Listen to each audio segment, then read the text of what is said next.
Hello guys, in this video I'm going to show you how to check friends on the Hayday application.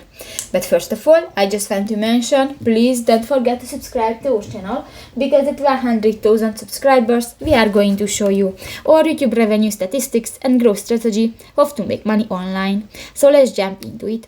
First of all, open the application on your device.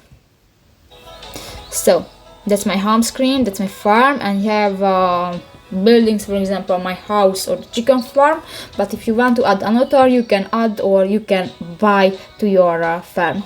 Now if you want to check the friends and the request on this game, you can just go to the person icon, just go to the person icon at the lower right corner of the screen, and here you can find the last helpers, the friends and the followers, and you can add the different friends with the ID connect option.